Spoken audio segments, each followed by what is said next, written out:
The Walther CCP took the small handgun market almost by storm just a few years ago, but it never really took off and became the big seller that, frankly, I thought it was going to be, and I'm sure Walther hoped it would be. It had a few problems. Taking it down and putting it back together, actually for me the reassembly was far worse, was brutal. It was horrible, and it required a tool. So Walther was apparently listening, and listening well, because here now we have the Walther CCP M2. And yes, all the things that were fixed and repaired and improved about the first one certainly translate over into the M2, but there's more. What is most improved about the M2 CCP is no tools required for field stripping. Yay! So that, my friends, as far as this little gun goes, truly is a game changer. Does it shoot the same? Does it feel the same? Does it have any other kind of problems? Well, let's find out. I'll tell you one thing, and I've said this before, if you rewind back on this channel, you'll see that with the original CCP, which I still have, I said that the ergonomics were second to none, and I still believe in that statement. This is the most comfortable small handgun you can ever pick up. I can't imagine anybody picking this thing up and holding it and not wanting to own it. So let's see if they've overcome the other challenges, primarily the horrible field strip process. But before we do that, I want to shoot it a whole lot.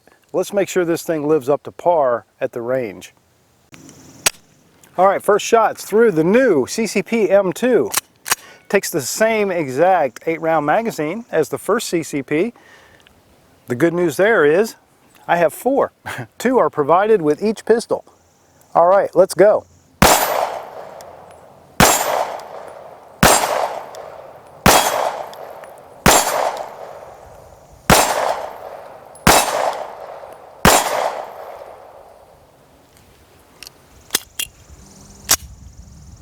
I love it when the slide stop works properly as a slide release. For those of you who say it's not supposed to, yes, it is.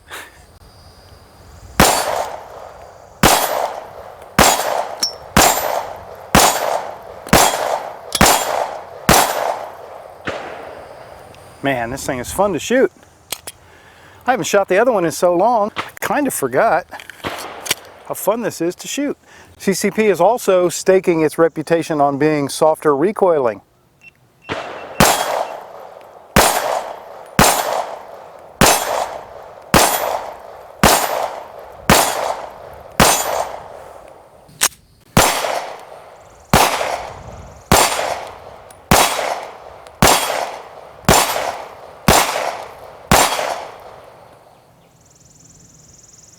Ammunition I'm using is Sig Sauer Elite Performance 124 grain ball, provided by Sig Sauer. My thanks to them. All right, let's try to shoot a little more accurately if I can. Let's hit the, try and hit that flapper.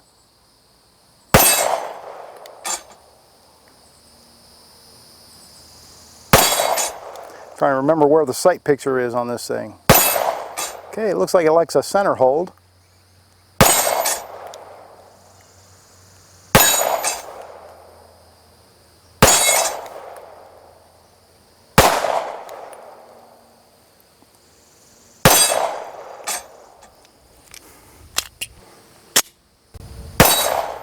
Another thing that Walther added was a striker cocked or striker ready indicator. Big red indicator on the back. You can't miss it. Unlike me with this target.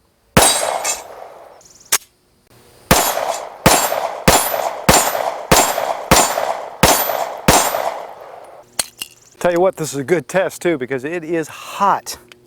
Almost 100 degrees right now. And this gun's getting almost too warm to touch. But it's running great.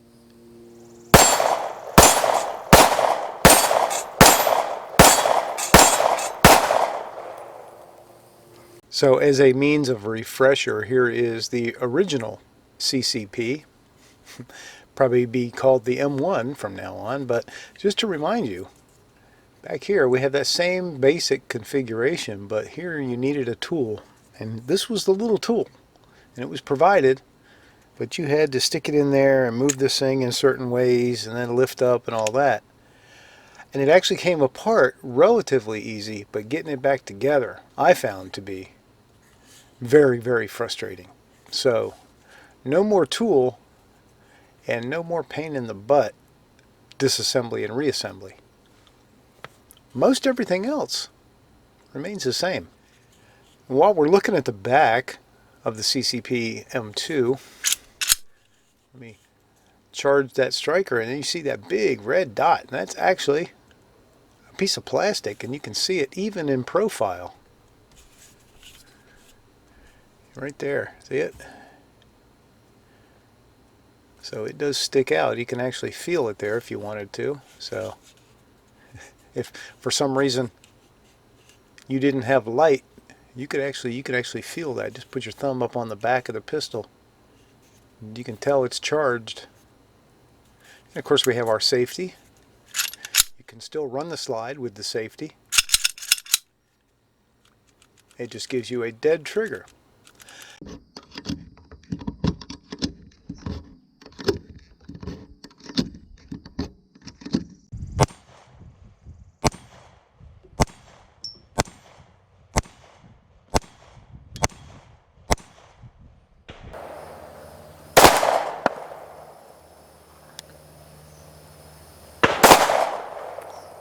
Okay, so you've been out to the range with your new CCP and you put a lot of rounds through it, maybe a couple boxes of ammo, and you got it good and dirty, and it's going to get a little extra dirty because it's a gas blowback operation, and now you need to clean it.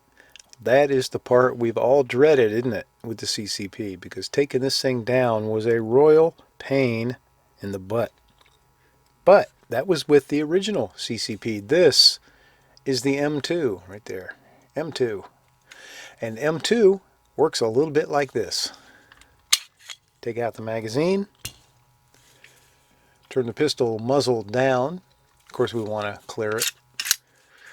Turn the pistol muzzle down and you see that there's no place for a tool. It does not require any kind of tool, but you do have this little metal cylinder in here. Push it in. Just all you need is your index finger and just push that in, and when you do, slide this tab over to the right, and voila, that will protrude out now. There's a spring behind it. Just pull it a little bit, expose that spring, and now all we have to do is move the slide about 1/4 of an inch back and lift up, and we are clear. That's it, folks. That's how easy that is. And reassembly is just as easy. It's just a reverse of that process. So the toughest part now with the reassembly is actually guiding this piston down into the hole. And you can see there, it is dirty. It has been shot. And I will clean it, but I'm not going to make you watch me do that. But one of the hardest parts is still guiding this gas piston down in there. So let me do that, and bear with me if you can't see very well, because I need a little bit of light in order to hit the mark. Okay, and there we go, I think. Almost. It's sort of like one of those games when you were a kid. When I was a kid, before electronic toys were all the rage, my sister and I, on a cross-country trip, would get those little tiny games for the backseat of the car, and a common theme was to try and get the tiny little BBs into the holes or down into some channel. There we go. And this reminds me of that.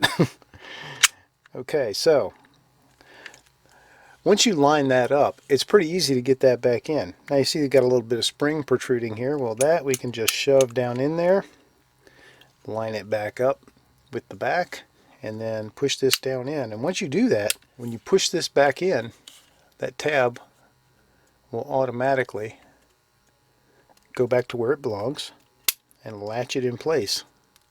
That's it, kids. No tools.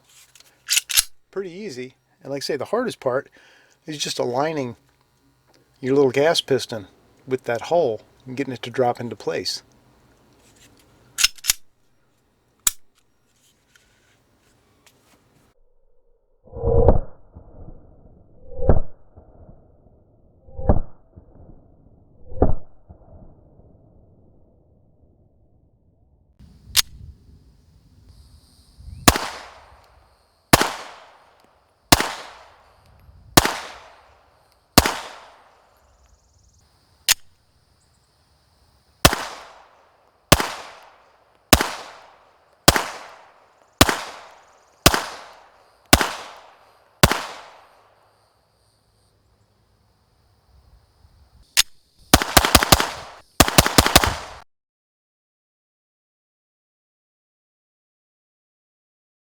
All right, let's test some function and accuracy at 7 yards self-defense distance with the CCP M2 and a variety of ammo. First up is Sig Sauer V-Crown 115 grain, jacketed hollow point. Going for the top left.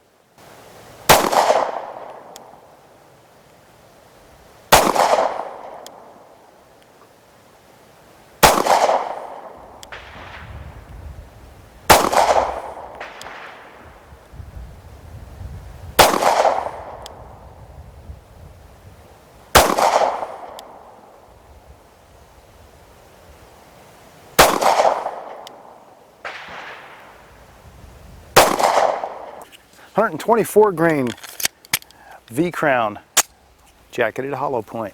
Gonna go top right.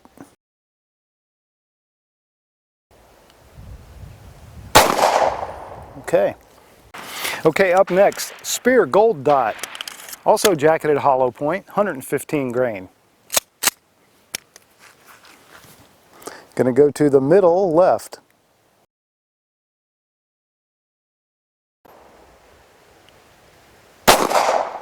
Okay, I got 2 more circles left on that target that Optics Planet sent me, so I don't want to waste them. So let's do 2 more. This will be full metal jacket. Remington UMC, upper middle class, 115 grain ball.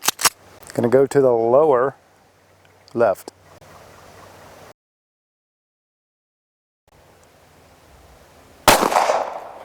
All right, and last, but certainly not least, Sig Sauer Elite Performance full metal jacket, 147 grain, the heavy 9mm.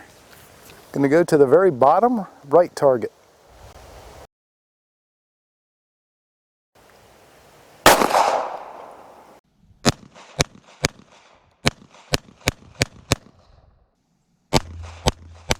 Okay, the Walther CCP boasts 380-like ease in terms of racking the slide and in terms of recoil in a 9mm. Does it hit that mark? I think it does, and I think the first one did. The M2 certainly continues that tradition. There's really nothing substantial that's been changed there.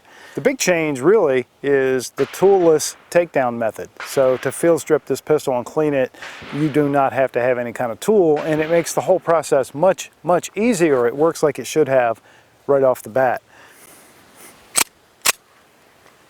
But as far as the changes to the M2, I like them. I like them a lot.